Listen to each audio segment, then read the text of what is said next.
Ja, nachhaltig prosperieren. Prospérer de manière durable.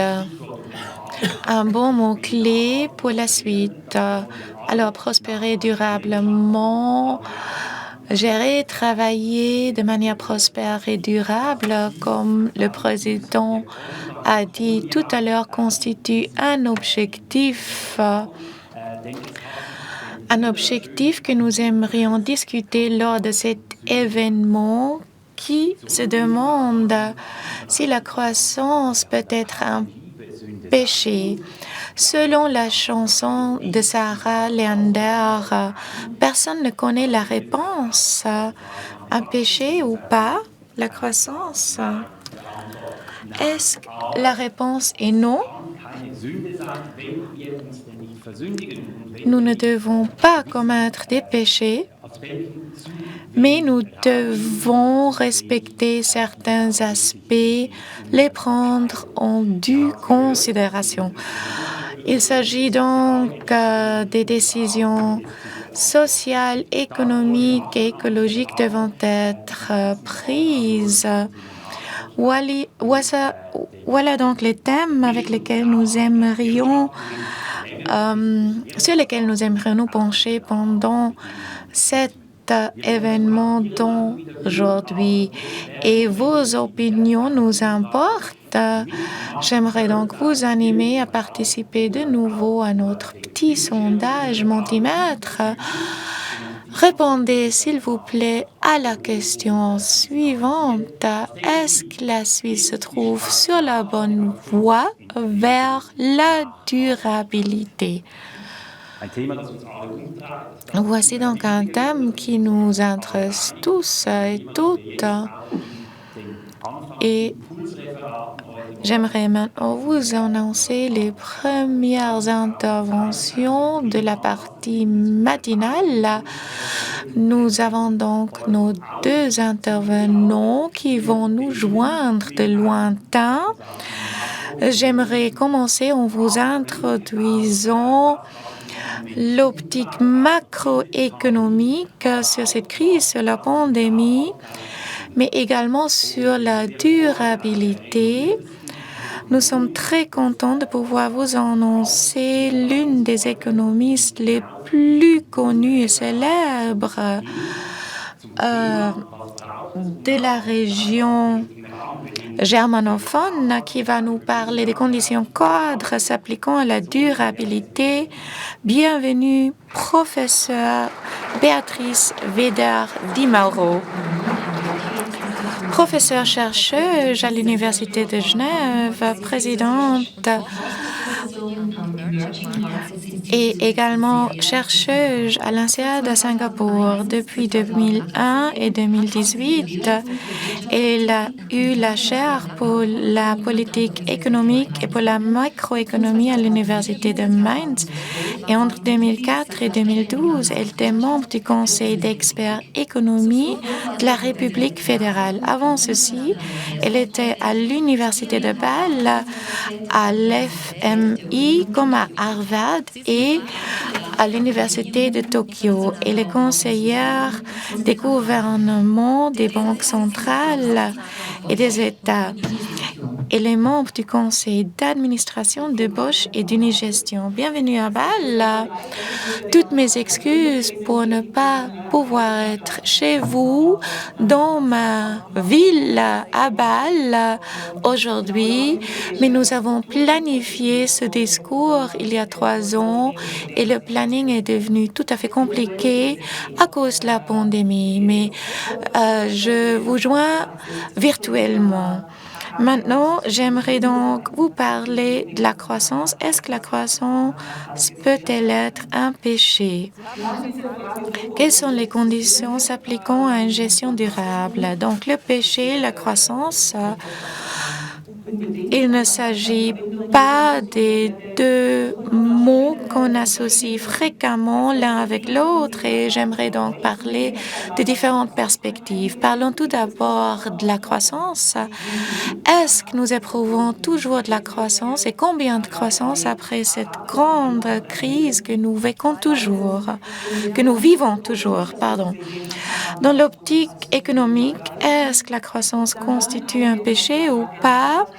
Et finalement, la durabilité comme principe et quels sont les obstacles sociétals et politico-économiques à la durabilité. Tout d'abord, la croissance.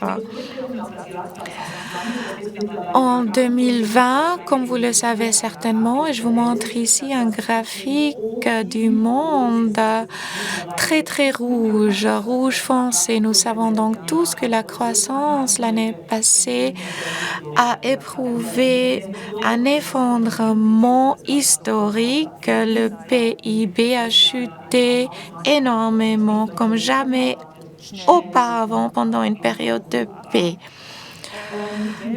Le monde, au total, a connu une régression de plus que 3% pour les pays développés. Ce taux était même plus élevé, d'environ 5%, donc rétrécissement d'environ 5% selon les chiffres du FMI. Voici la même map du monde, la même carte avec la croissance pour l'année 2021.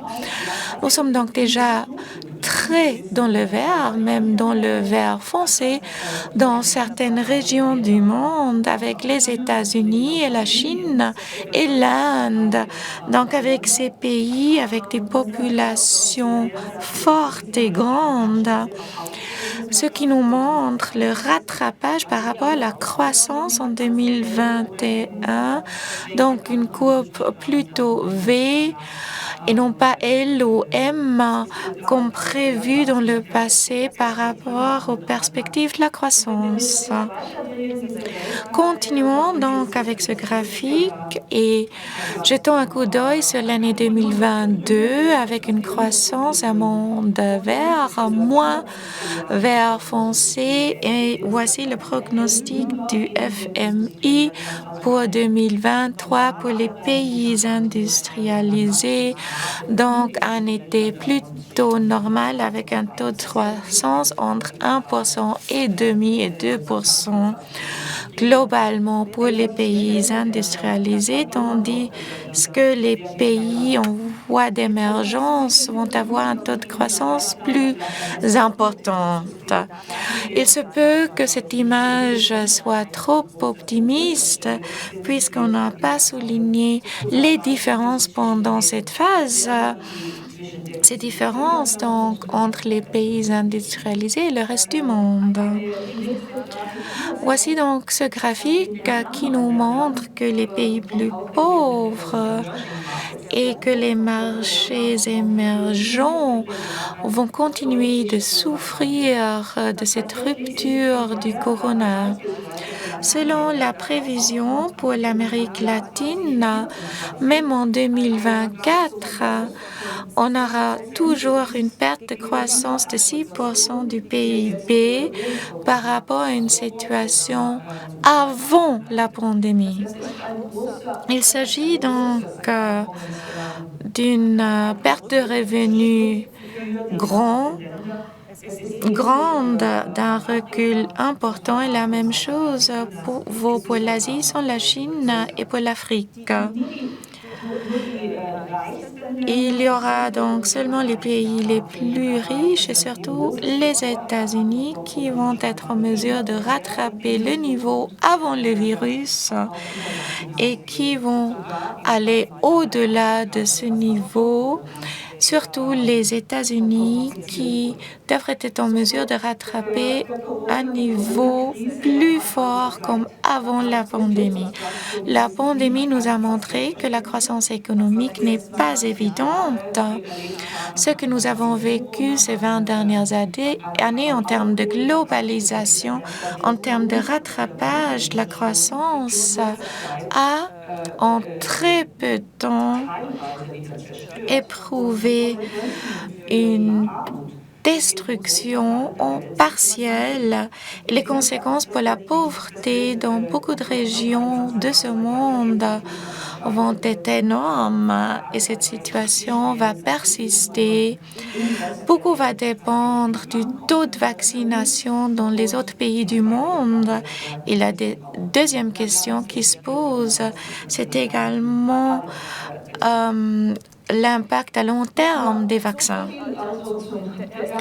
C'était donc le premier point. Oui, nous éprouvons de la croissance économique dans les pays industrialisés, même un taux de croissance presque trop rapide avec des efforts excédentaires, même avec des excédents, mais en principe,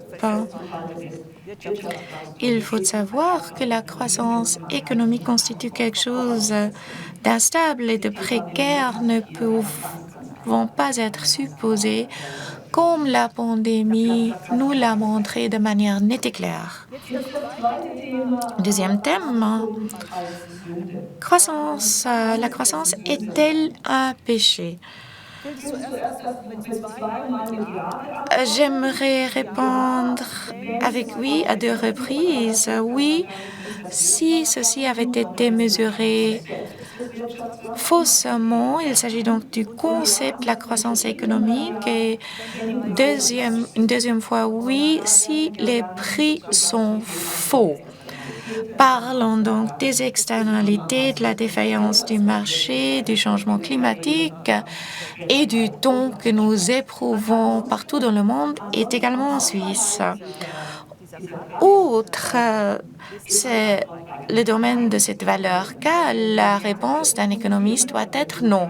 Si les marchés fonctionnent, si les prix reflètent les pénuries de manière correcte, la croissance ne peut pas représenter un péché dans l'optique économique. Mais parlons d'abord des 2 premiers points. Oui, et comme vous le savez, depuis longtemps, le PIB, c'est donc le produit intérieur brut qui mesure les transactions du marché de manière correcte et bonne. Alors, nous connaissons donc le prix, le volume, nous pouvons définir une valeur et nous pouvons calculer des prix, mais ceci ne constitue pas la mesure de la prospérité, de la richesse matérielle. Il s'agit donc de considérer le bien-être et non seulement la prospérité des personnes. Par exemple, lors d'un accident de voiture, il s'agit de faire réparer la voiture. Il y aura donc les salaires à payer, la tôle à remplacer. Ceci mènera à une augmentation du PIB sans amélioration de la prospérité de la société, puisque les accidents ne constituent pas des biens positifs, mais également le travail à domicile, le travail illicite au noir. Tout ceci ne constitue pas une transaction de marché, puisqu'il n'existe pas un marché pour ceci. Ceci n'est pas considéré dans le PIB, sauf si on s'occupe des adaptations spéciales, ce que les offices fédéraux de la statistique essayent de faire depuis des années. Ils essaient de mieux adapter le PIB au développement réel et effectif. Tout ceci est connu. Voici une étude que j'ai réalisée avec le conseil d'experts allemand. C'était à base d'un mandat des gouvernements français et allemands qui nous ont donné ce mandat comme experts, comme membres du conseil d'experts allemands et français. Ils nous ont demandé d'établir un rapport au sujet de la prospérité matérielle au sujet des possibilités de la mesurer de manière durable. Nous n'étions pas les seuls. Cette question date de longtemps. Alors, comment mesurer correctement de tels développements? C'est quelque chose qui était sur le radar depuis longtemps. Alors, la richesse matérielle, la prospérité matérielle à mesurer et à comparer avec le contentement, avec la satisfaction, avec le bonheur. Est-ce qu'on est plus content si on a plus? Et la coupe transversale, la comparaison à travers plusieurs pays nous a montré que des revenus plus importants rendent plus heureux, surtout dans des pays plus pauvres. On entend souvent que nous sommes assez riches, mais il faut également se demander, c'est qui nous? Nous, c'est qui? Est-ce que c'est toi? Est-ce que toi, tu es assez riche? Ou est-ce que c'est notre société? Et c'est quoi notre société? Où se trouvent les limites de notre société? Tout le monde n'est pas assez riche sur cette planète. Alors la question, est-ce que nous sommes déjà assez riches, constitue quelque chose qui n'est pas reflété par ces données. Dans la pratique, la plupart des personnes ne sont pas contre un revenu plus fort, plus élevé, et la plupart des personnes exigent de meilleurs services et de meilleurs produits.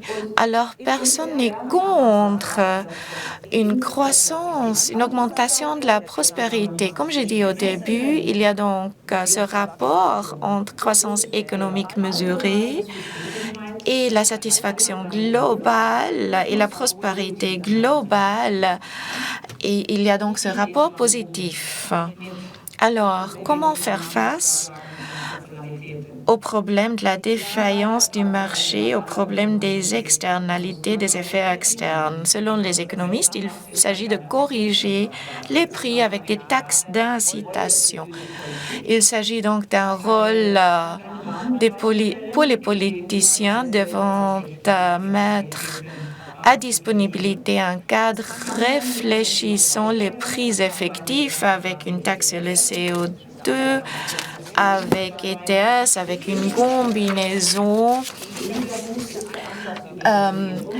moins avec la réglementation qui est souvent plus populaire puisque moins directe et puisque les conséquences directes sont moins claires. Et la même chose vaut pour les subventions, pour les nouvelles technologies, pour les technologies qui émettent moins relativement. Apparemment, il est plus difficile de punir la conduite des voitures au lieu d'inciter des voyages en train.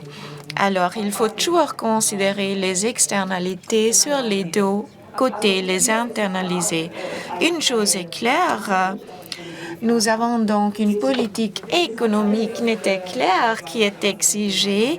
Actuellement, nous avons tous que la loi sur le CO2 vient d'être rejetée en Suisse, ce qui aurait été un pas en avance.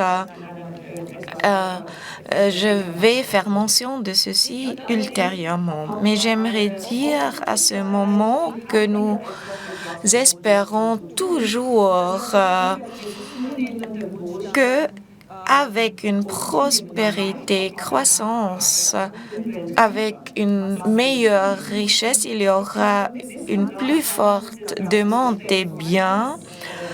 Il s'agit donc de réfléchir à ce mouvement du financement durable dans cette optique, donc des investisseurs privés et publics qui vont développer une demande durable qui va mener à la demande de tels produits.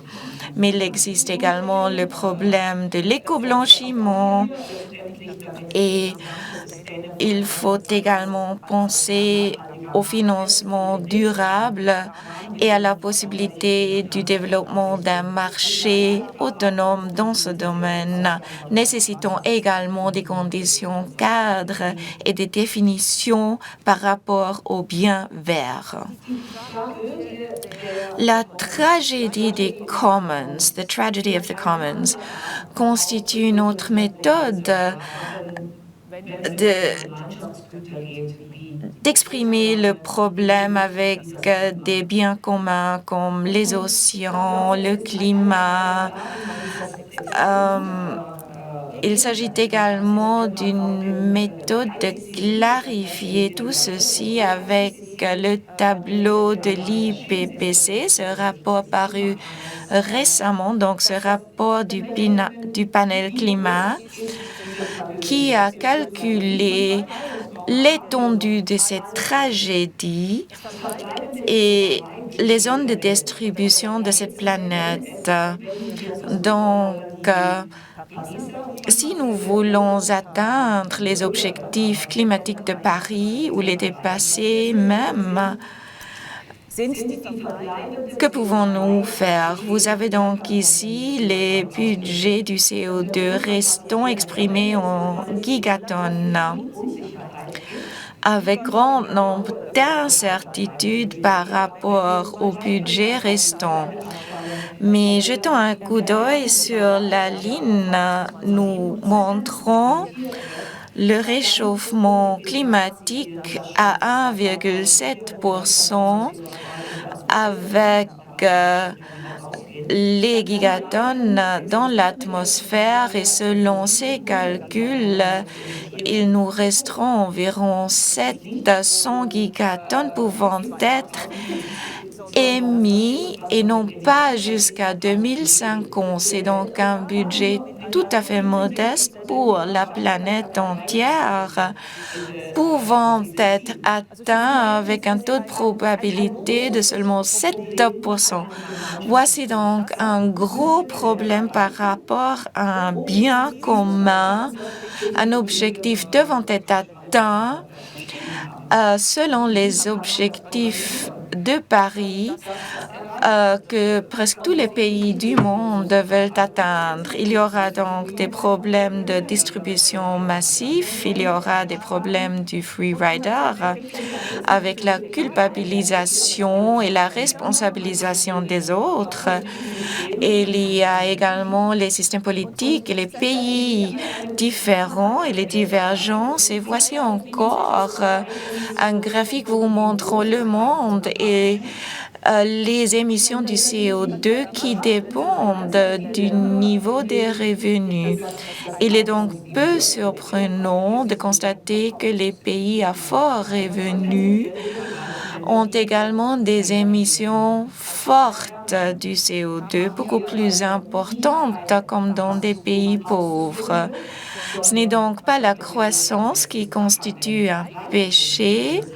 La question devant être posée, c'est est-ce que la richesse peut être un péché?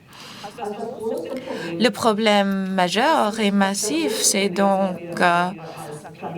que comme planète, comme communauté mondiale, nous disposons de ce budget restreint, restant, et nous devons maintenant savoir qui va économiser combien, comment, pour ne pas dépasser ce budget énormément. Voilà. Mon message, c'est que dans ce domaine, il y aura besoin d'une coordination étatique et globale énorme pour pouvoir atteindre ces objectifs. Merci beaucoup, Madame Veder-Di Mauro.